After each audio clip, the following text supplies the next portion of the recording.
السلام علیکم.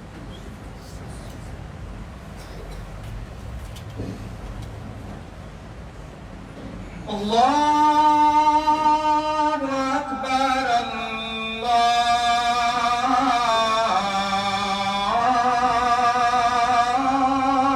اکبر اللہ اکبر اللہ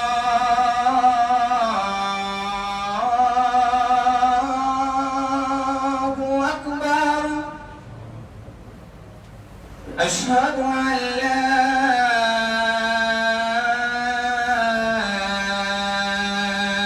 إله إلا الله.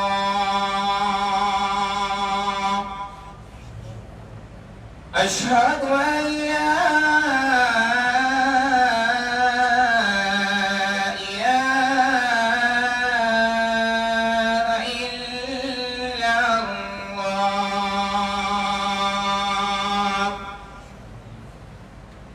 أشهد أن محمدًا رسول الله.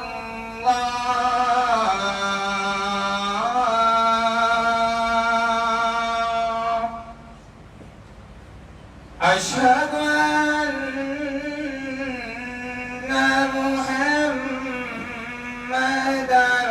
رسول الله.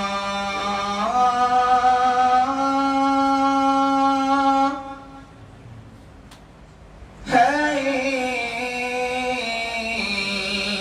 على الصلاة.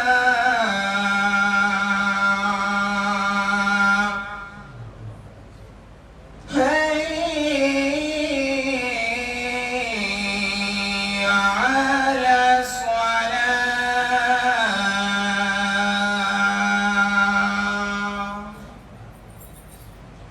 حي على الفلاح.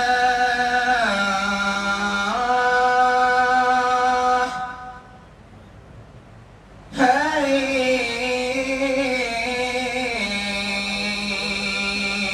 على الفلاح. الله أكبر الله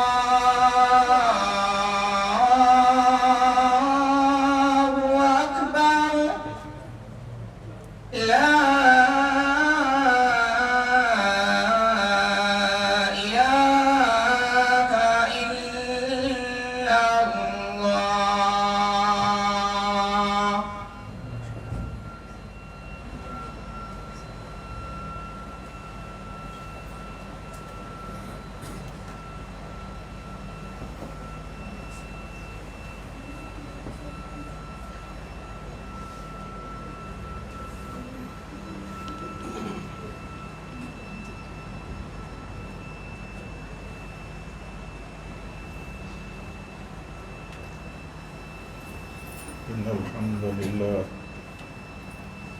إن الحمد لله نحمده ونستعينه ونستغفره ونعوذ بالله من شرور أنفسنا ومن سيئات أعمالنا. من يهده الله فلا مضل له ومن يضلل فلا هادي له. وأشهد أن لا إله إلا الله وحده لا شريك له وأشهد أن محمدًا عبده ورسوله. يا أيها الذين آمنوا اتقوا الله حق تقاته ولا تموتن إلا وأنتم مسلمون. يا أيها الناس اتقوا ربكم الذي خلقكم من نفس واحدة وخلق منها زوجها وبث منهما رجالا كثيرا ونساء. واتقوا الله الذي تساءلون به والأرحام إن الله كان عليكم رقيبا. يا أيها الذين آمنوا اتقوا الله وقولوا قولا سديدا يصلح لكم أعمالكم ويغفر لكم ذنوبكم ومن يطع الله ورسوله فقد فاز فوزا عظيما أما بعد فإن خير الحديث كتاب الله وخير الهدي هدي محمد صلى الله عليه وسلم وشر الأمور محدثاتها وكل محدثة بدعة وكل بدعة ضلالة وكل ضلالة في النار. أعوذ بالله من الشيطان الرجيم. بسم الله الرحمن الرحيم. لقد كان لكم في رسول الله أسوة حسنة. معزز حاضرین جمعہ، دینی بھائیوں، اسلامی ماں اور بہنوں،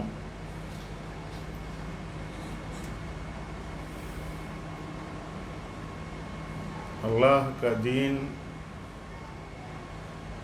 یہ ہمیں زندگی کے ہر موڑ اور ہر مسئلے میں رہنمائی کرتا ہے. ہماری دینی اور دنیاوی تمام ضرورتوں میں ہمیں صحیح راستہ دکھاتا ہے اور وصول کا راستہ دکھاتا ہے.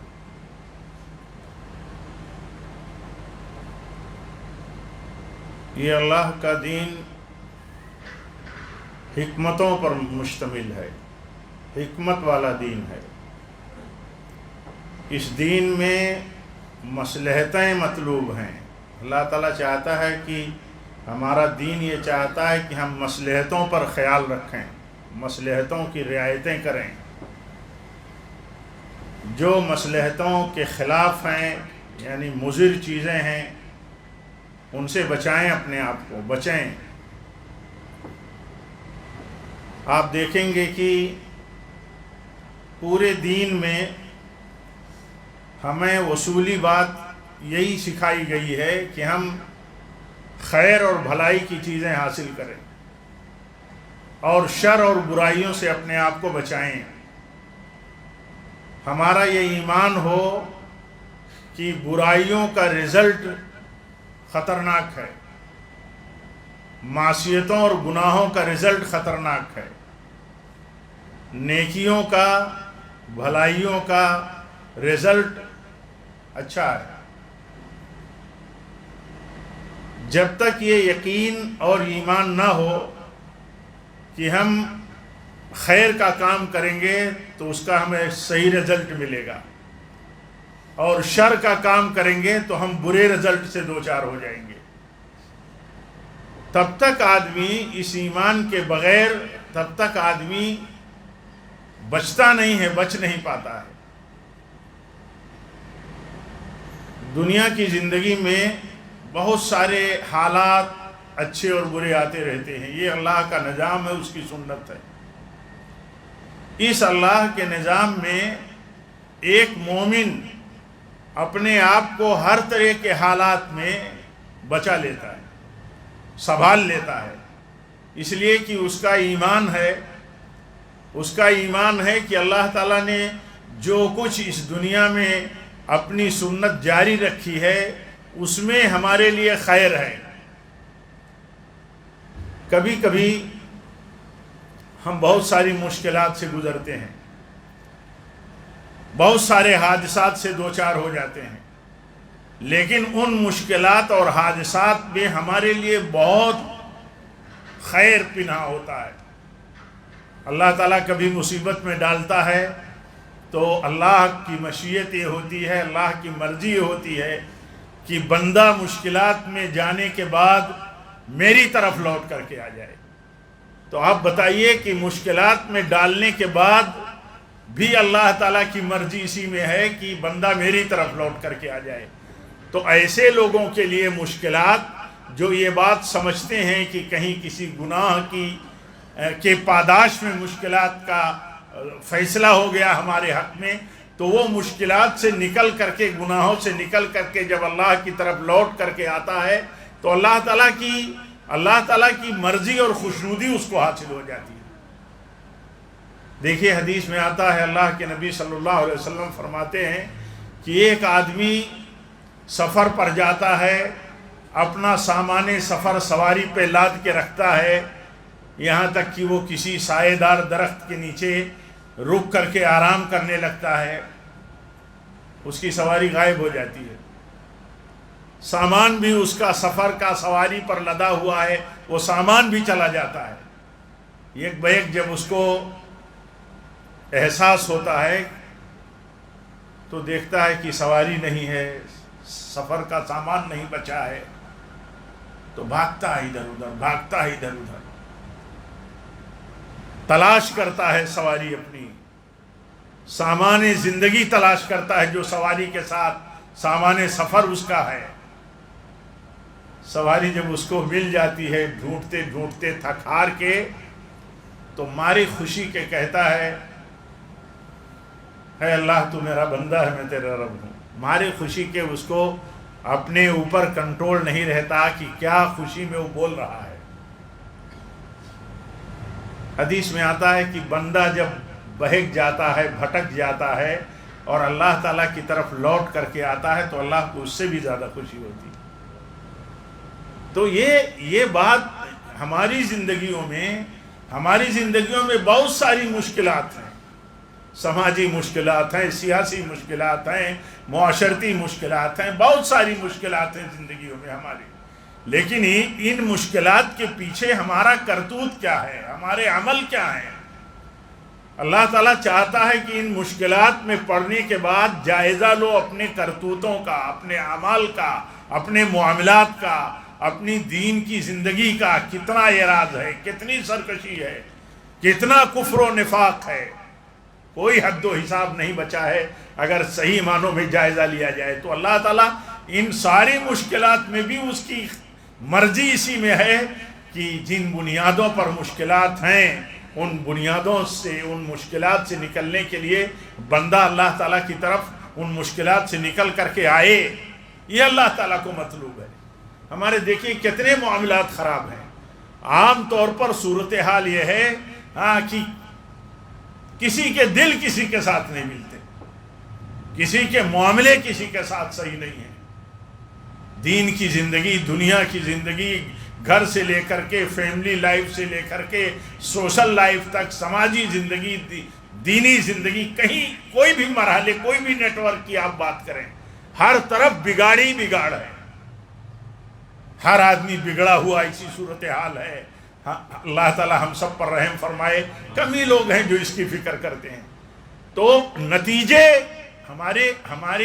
ہمارے خلاف اگر نتیجے ہیں تو ہم نتیجے اپنے فیور میں چاہتے ہیں، نتیجے اپنی مرضی سے چاہتے ہیں، نتیجے ہمارے اپنے ٹارگیٹ کے مطابق ملنے چاہیے، ہم یہ چاہتے ہیں۔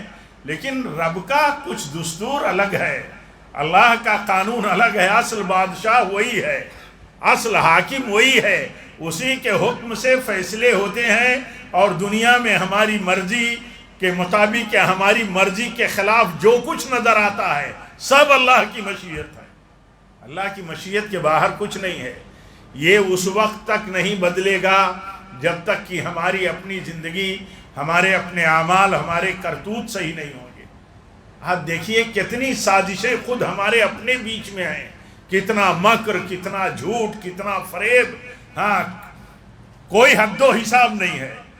اتنا آدمی دنیا کی زندگی میں، دنیا کی لالچوں میں اپنی حیثیت، اپنا منصب، اپنا مقام بچانے کے لیے کتنی سازشیں کرتا ہے۔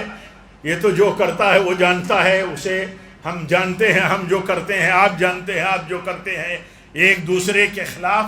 لیکن اللہ تعالیٰ نے نصیحت کی ہے کہ تمہارے کرتوتوں ہی کی سزا تمہیں ملتی ہے، دیکھو اپنے کرتوت۔ آج ہم اتنے بڑے اپنے دیش میں اتنی بڑی مشکل حالات میں، سیاسی سطح پر، ملکی سطح پر، ایک خیر امت ہونے کے باوجود مسلمان اور ہم آپ مبتلا ہیں، پوری کمیونٹی مبتلا ہے۔ اذیتوں میں مبتلا ہے، کرب میں مبتلا ہے، بے چینی میں مبتلا ہے، اس کا انکار نہیں کیا جا سکتا. لیکن افسوس اس پر ہے کہ اس پر غور نہیں کرتے کہ آخر اس کرب، اس بے چینی، اس مشکل اور اس عذاب سے اس عذاب کی بنیاد کیا ہے، اس پر نہیں آدمی غور کرتا. حدیث میں آتا ہے، اللہ کے نبی صلی اللہ علیہ وسلم فرماتے ہیں، جس قوم میں سود عام ہو جائے، جس بستی میں سود عام ہو جائے، جس بستی میں زنا عام ہو جائے، اس پر اللہ کا عذاب حلال ہو جاتا ہے. آپ سوچئے،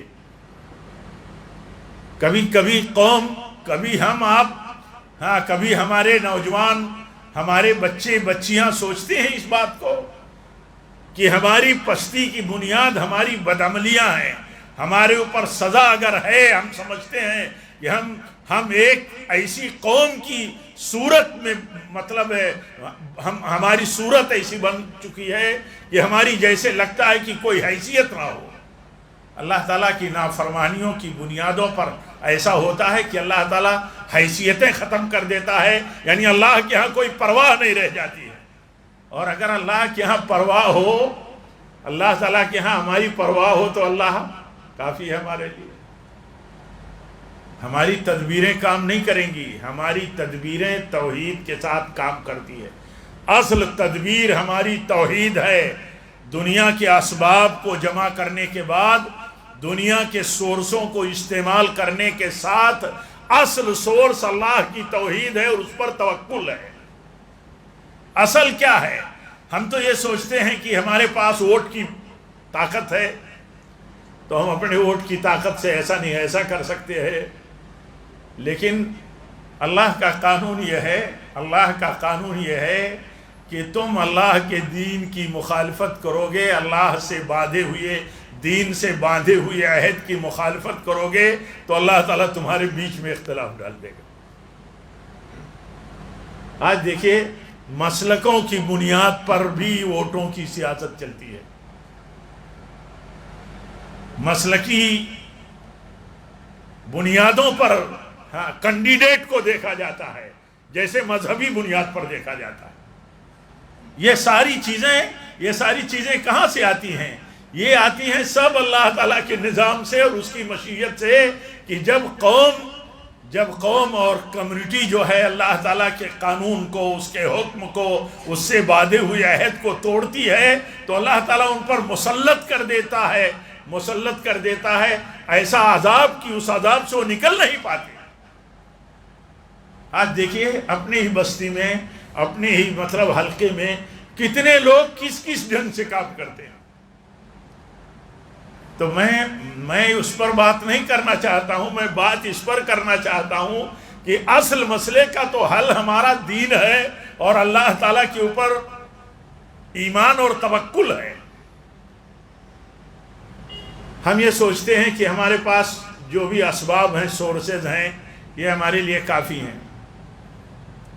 ایمان والوں کے لیے ظاہری سورس کبھی کافی نہیں. ایمان والوں کے لیے ظاہری اسباب کے ساتھ، سورسز کے ساتھ سب سے بڑا سورس توکل ہے اللہ پر اور ایمان ہے اللہ پر. آپ سوچئے، خالی وہ دور دیکھیے امیر المومنین عمر بن خطاب رضی اللہ تعالیٰ عنہ کا، کتنے دبدبے کا، شان و شوکت کا دور تھا، کتنی قوت اور عظمت کا دور تھا. تھراتی تھی دشمن قومیں، دشمن طاقتیں، ان کا دبدبا اور ان کا رعب اتنا تھا. لیکن دیکھیے ان کا ایمان تھا اس پر کہ یہ اسباب اور سورسز جو ہمارے ہیں، ہماری فوج ہے، فوج ہتھیار بند ہے. وہ لکھتے تھے باقاعدہ کمانڈر کو، محاذ جنگ پر اپنے کمانڈر کو لکھتے تھے کہ تمہیں دشمن پر فتح تقوی کے بغیر نہیں مل سکتی. ایمان اور توکل رکھو اللہ پر، یہ منشا تھا. کبھی تم بھروسہ مت کر لینا اپنی فوج اور اپنے ہتھیاروں پر کہ ان سے تمہیں فتح مل جائے گی.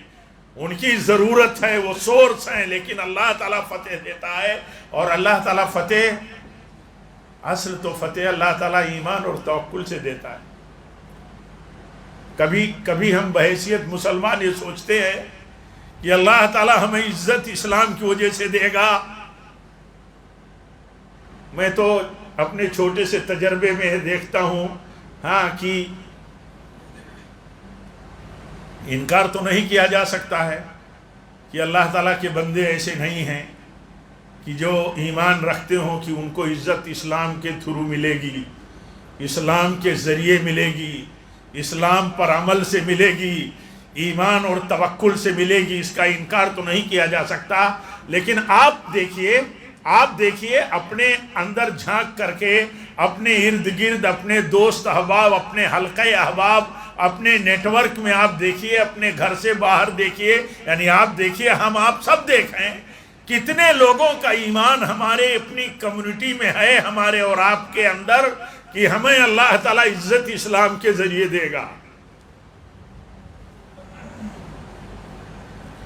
آج آدمی تعلیم کو عزت کی بنیاد سمجھتا ہے، ڈگریوں کو عزت کی بنیاد سمجھتا ہے، دولت سمجھتا ہے مل جائے تو عزت مل جائے گی، سیاست میں کوئی حیثیت اس کو حاصل ہو جائے تو عزت مل جائے گی.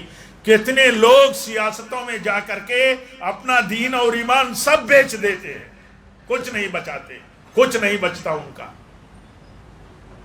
پھر ان کی بنیاد پر اور ان کو کیسے عزت ملے گی؟ اور کوئی پرواہ نہیں. پھر اللہ تعالیٰ کو بھی کوئی پرواہ نہیں. تو یہ عزت کا جو تصور ہے کہ ہمیں عزت کیسے ملے گی، سرکاریں بدل جائیں، حالات بدل جائیں، ہماری عزت کا راستہ کھل جائے گا. کوشش سب کو کرنی چاہیے، جو تقاضے ہیں اس پر کوشش کرنی چاہیے.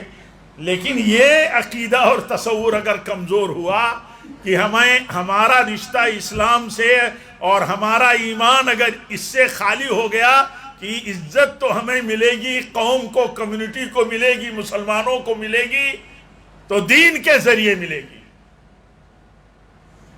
کتنی بڑی بات اللہ تعالیٰ نے صراحت کے ساتھ کہہ کے ہم کو اور آپ کو دعوت دے دیا ہے کہ سمجھو. اللہ تعالیٰ فرماتا ہے وَأَنْتُمُ الْأَعْلَوْنَ إِن كُنتُم مُؤْمِنِينَ.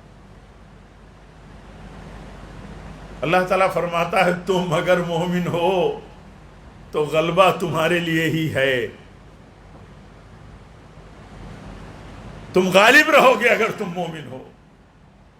تو ایمان چھوڑ کر کے دوسرے سورسز سے غلبے، قوت اور عزت کی راہ ڈھونڈنا اور یہ فکر کرنا، یہ کوشش کرنا کہ اس راستے سے تو ہمیں عزت مل جائے گی، غلبہ مل جائے گا، یہ نہیں ہونے والا. یہ اللہ کے قانون میں ہے کہ یہ نہیں ہونے والا.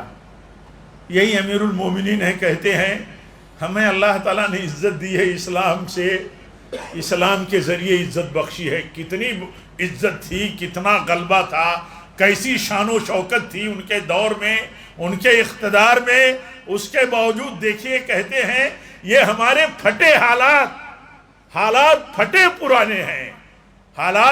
پرانے ہیں دیکھنے کے لیے، لیکن غلبہ اور دبدبہ اور رعب جو ہے دشمنوں کے دل و دماغ پر کیسا ہے کہ سب تھرائے ہوئے ہیں. تو کہتے ہیں یہ حیثیت جو اللہ نے ہمیں بخشی ہے یہ اسلام کے ذریعے بخشی ہے، اور اگر اسلام کو چھوڑ کر کے ہم عزت اور سربلندی اور غلبہ اور اپنا ٹارگیٹ ڈھونڈنا چاہیں گے تو نہیں ملے گا، مسلمانوں کو نہیں ملے گا. تو یہ تصور ضروری ہے، یہ تصور ضروری ہے. اسی لیے میں نے پہلے بھی عرض کیا کہ دیکھیے ہمارے حالات جیسے بھی ہوں، ہمارا دین ہمارے ہاتھ میں ہے کہ نہیں، ایمان ہاتھ میں ہے کہ نہیں، جتنے سورسز ہمارے پاس ہیں، وسائل ہمارے پاس ہیں، ان کو استعمال کرنا تو ضروری ہی ہے. ان کو استعمال کرنا تو ہمارے اوپر لاگو ہی ہے کہ ہم کریں. اس کو بہت زیادہ بتانے کی ضرورت نہیں ہے کہ آج ہمارے دنیا کے لیے ہمیں کرنے کی کیا ضرورت ہے. میں تو نہیں سمجھتا کہ یہ بتانے کی بہت ضرورت ہے کہ ہم دنیا کا فائدہ کیسے اٹھا لیں گے. ہر آدمی اس بات کو سمجھتا ہے. دنیا میں چھوٹا سے چھوٹا آدمی بھی اس بات کو سمجھتا ہے کہ ہمیں کیسے دنیا کا فائدہ ملے گا. لیکن اللہ تعالیٰ نے اس دنیا میں مستحکم فائدہ، صحیح رزلٹ اس بنیاد پر رکھا ہے کہ تمہارا ایمان کتنا ہے۔ اسباب جمع کر لیے، اللہ پر توکل نہیں ہے، اللہ پر توکل نہیں ہے تو تمہارے اور ہمارے اور آپ کے جو حساب سے اسباب میسر ہیں، ہمارے حق میں رزلٹ نہیں ہے۔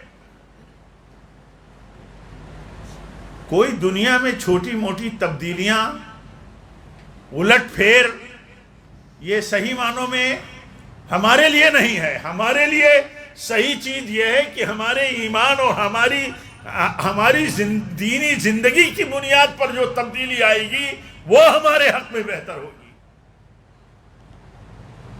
اللہ کے نبی صلی اللہ علیہ وسلم دیکھیے، حکم ہوا ہے ہجرت کا، حکم ہوا ہے ہجرت کا۔ ہجرت کا مطلب یہ ہے کہ دین پر چلنے کے لیے ایک وطن کو چھوڑ کر کے، اپنی بستی کو چھوڑ کر کے کسی دوسرے وطن کی طرف چلے جانا جہاں دین پر چلنے کی آزادی حاصل ہو، اس کو ہجرت کہتے ہیں۔ اللہ کے نبی ہجرت کرتے ہیں اور آپ کے گھر کے ارد گرد ہتھیار بند نوجوان انتظار میں ہیں کہ آپ نکلیں اور آپ کو ایک ساتھ تلوار مار کر کے آپ کو ختم کر دیں۔ نکلنا ایک ذریعہ ہے، نکلنا ایک سورس ہے بچ کر کے کہ نکل جاؤ ظالموں کی بستی سے، اور یہاں اپنا اور دین کا وجود خطرے میں ہے۔ لیکن دیکھیے، اس کے باوجود ایمان یہ ہے کہ اللہ تعالیٰ چاہے گا تو ہم کامیابی سے نکل سکیں گے۔ گھر کے ارد گرد ہتھیار بند نوجوان کھڑے ہیں، انتظار کر رہے ہیں کہ آپ نکلیں تو ہم آپ پر ایک ساتھ حملہ کریں گے اور ختم کر دیں گے۔ لیکن اللہ کا حکم ہے اور اس پر بھروسہ ہے اتنا کہ اللہ کے حکم کے مطابق آپ ان کے چہروں پر مٹی ڈالتے ہوئے چلے جاتے ہیں اور انہیں کچھ شعور اور احساس نہیں ہوتا۔ یہ واقعہ اس لیے نہیں ہے کہ ہم اللہ کے نبی کی زندگی کے کسی واقعے کو پڑھ لیتے ہیں، یہ واقعہ اس لیے ہے کہ ہم دنیا کے سورس استعمال کرنے کے ساتھ ساتھ اللہ پر بھروسہ کتنا کرتے ہیں۔ بچ کر کے نکلنا ہے ظالموں کی بستی سے، ظلم کی چکی میں پستے ہیں اس سے بچ کر کے نکلنا ہے۔ لیکن اس نکلنے میں بھی کامیابی اس وقت تک نہیں ملے گی جب تک اللہ نہیں چاہے گا۔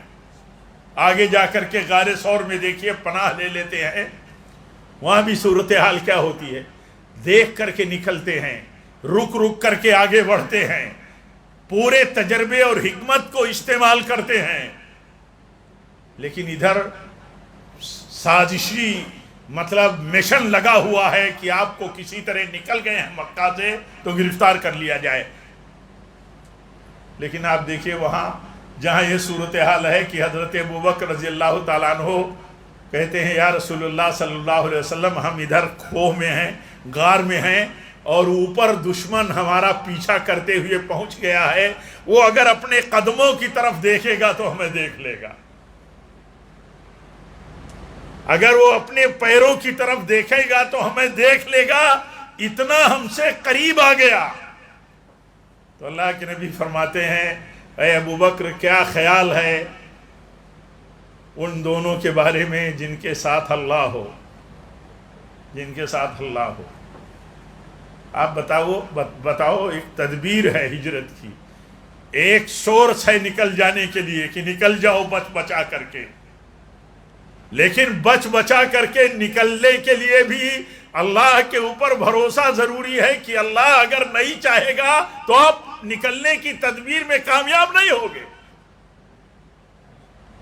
یہی بات تھی قوم بنی اسرائیل کی حضرت موسیٰ علیہ السلام کے ساتھ، یہ بھاگ رہے تھے فرعون اور فرعونیوں کے ظلم سے کہ چھوڑ کر کے مصر نکل جائیں، اپنے ایمان والوں کی جماعت لے کر کے نکلنے دینے کے لیے بھی یہ ظالم فرعون تیار نہیں، کہا ارے یہ نکل جائیں گے ہمارے ہاتھوں سے بچ کر کے، یہ ہمیں منظور نہیں۔ لیکن بھاگنے کے لیے ایک راستہ اور ایک تدبیر کیا کہ نکل چلو، چھوڑ دو یہ شہر اور یہ ملک، تو جب دیکھا بنو اسرائیل نے حضرت موسیٰ علیہ السلام کے ساتھیوں نے کہ یہ تو فرعون کا لشکر ہمارا پیچھا کر رہا ہے، تو کیا کہتے ہیں؟ کہتے ہیں اب تو ہم پکڑ لیے جائیں گے، اب تو ہم پکڑ لیے گئے، آگے تو سمندر ہے، پیچھے فرعون کا لشکر ہے۔ تو حضرت موسیٰ علیہ السلام کہتے ہیں اللہ کوئی نہ کوئی راستہ ضرور نکالے گا۔ آپ بتاؤ کتنا ایمان ہے ہمارا اس بات پر۔ ہم تو ایسے ماحول میں اور ایسی سوچ میں جینے لگے، ایسی سوچ میں کہ سب رزلٹ ہماری اپنی تدبیروں میں ہے، ہمارے اپنے سوچنے میں ہے، ہمارے اپنے سورسز کے استعمال کرنے میں ہے۔ ہم سورس جو لے کر کے چل رہے ہیں دنیا یا جن کو استعمال کر رہے ہیں، ہم سمجھتے ہیں اسی کے مطابق رزلٹ آئے گا۔ ایسا نہیں ہو سکتا۔ ہر مومن کا یہ ایمان ہو، عقیدہ ہو کہ جو بھی رزلٹ آئے گا اس کے اوپر اللہ کا بھروسہ ہو، اللہ کی مرضی کے بغیر نہیں آئے گا یا اللہ کی مشیت کے بغیر نہیں آئے گا۔ اللہ کے نبی صلی اللہ علیہ وسلم دیکھیے سکھاتے ہیں عقیدہ، کتنا ہمارا عقیدہ مضبوط ہے۔ اللہ کے نبی فرماتے ہیں، حضرت عبداللہ ابن عباس سے کہتے ہیں، اے چچے زاد بھائی، یہ بہت چھوٹے عمر کے تھے بچے، کہتے ہیں ساری امت اگر جمع ہو جائے، ساری امت تمہیں نقصان پہنچانے کے لیے، تو تمہیں اس نقصان سے جو تمہاری تقدیر میں لکھا ہے اس سے زیادہ نقصان نہیں پہنچا سکتی۔ ساری امت جمع ہو جائے، ساری طاقتیں اکٹھا ہو جائیں، اور ایسے ہی کوئی خیر کوئی بھلائی پہنچانا چاہیں سارے لوگ جمع ہو کر کے، تو جتنا خیر لکھا ہے اتنا ہی ملنے والا ہے۔ لیکن اس کے باوجود دیکھیں کتنا ایمان ہے ہمارا، اور کتنا فریب اور کتنی سازش اور کتنے دھوکے اور کتنی باطل چالیں ہماری ہیں۔ اللہ تعالی ہم سب کی اصلاح فرمائے، ہم سب کو اللہ تعالی صحیح بنیادوں پر زندگی گزارنے کی توفیق دے۔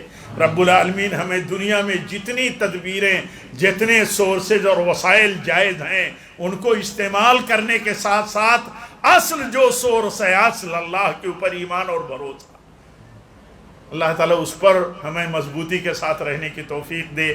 جب تک ہیں اللہ ہم زندہ رہیں، تیرے دین پر رہیں، تقوی پر رہیں، تیرے نبی کی سنت پر رہیں، اور جب بھی ہماری موت ہو تو نبی صلی اللہ علیہ وسلم کی سنت پر اور آپ کے طریقے پر ہو۔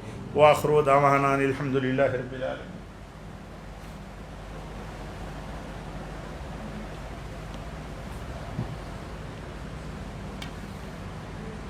الحمدللہ رب العالمین والصلاة والسلام علی رسولہ النبی الکریم۔ ان اللہ وملائکتہ یصلون علی النبی یا ایہا الذین آمنوا صلوا علیہ وسلموا تسلیما۔